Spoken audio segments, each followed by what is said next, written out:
বাংলাদেশে বিগত 17 বছরে অর্থাৎ শেখ হাসিনার রেজিমের বাংলাদেশে গুমকে যে একটা কালচারে পরিণত করা হয়েছিল, এমন একটা অবস্থা তৈরি করা হয়েছিল যে কোনো মানুষকে যে কোনো মুহূর্তে নাই করে দেয়া যেত।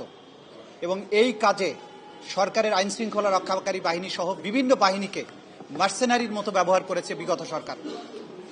বাহিনীগুলোতে একটা কালচার হয়ে গিয়েছিল যে যে কোনো মানুষকে যেমন খুশি তেমনভাবে নাই করে দেয়া যায় এবং এর জন্য কোনো জবাবদিহি করতে হয় না। এই কালচারের অবসানের জন্য বাংলাদেশে এই গুমের বিচার সাংঘাতিক রকমের গুরুত্বপূর্ণ। বাংলাদেশে যদি এই ধরনের ভয়াবহ অপরাধের বিচার করা না যায়, তাহলে গুমের সংস্কৃতি আবার ফিরে আসবে, ভয়ের সংস্কৃতি আবার ফিরে আসবে।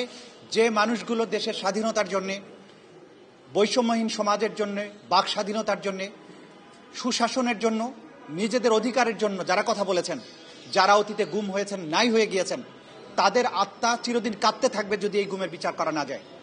আমি সূচনা বক্তব্যে সেই কথাটি আদালতকে মনে করিয়ে দিয়েছি যে এই বিচার আমাদের জাতিসত্তা রক্ষার স্বার্থে অসম্ভব গুরুত্বপূর্ণ।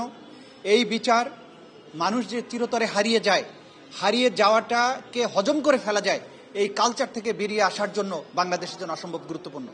সেই গুমের বিচার শুরু হয়েছে টিএফআই সেল নামক যে গোপন বন্দিশালায়। বন্দীদেরকে আটকে রেখে 8 বছর পর্যন্ত সর্বোচ্চ আটকে রাখা হয়েছে। এর বাইরেও আরও কত মানুষ নিখোঁজ আছে। এই বিচার শুরু হয়েছে আজকে প্রথম সাক্ষ্য গ্রহণ অনুষ্ঠিত হচ্ছে। প্রথম সাক্ষী হিসাবে বিএনপির নেতা জনাব হুমাম কাদের চৌধুরী তার সাক্ষ্য প্রদান করছেন, অব্যাহত আছে, এটা চলতে থাকবে। এবং এর মধ্য দিয়ে আমরা জাতির কাছে একটা মেসেজ দিতে চাই।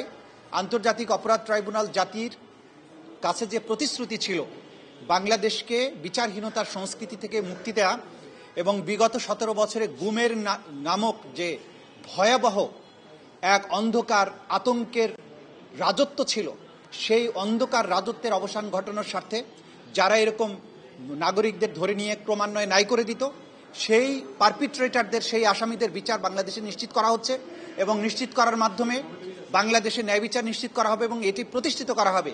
কোনো অপরাধ করে বাংলাদেশে পার পাওয়া যাবে না, তার সুবিচার এবং ন্যায় বিচার নিশ্চিত করা হবে। এবং বাংলাদেশের যে যত বড় অফিসারই হোক, যে ধরনের ইউনিফর্মধারী হোক, যদি সে অপরাধ করে, মানবতা বিরোধী অপরাধ করে বা অন্য যে কোনো অপরাধ করে, তাকে বিচারের মুখোমুখি দাঁড়াতে হবে এবং আইনের কাছে, বিবেকের কাছে তাদেরকে সেই জবাবদিহি করতে হবে। সেটা নিশ্চিত করার জন্য বিচার শুরু হয়েছে। ইনশাল্লাহ এই বিচারও ক্রমান্বয়ে একটা সুনির্দিষ্ট পন্থায় একদিন সমাপ্তির পথ দেখবে।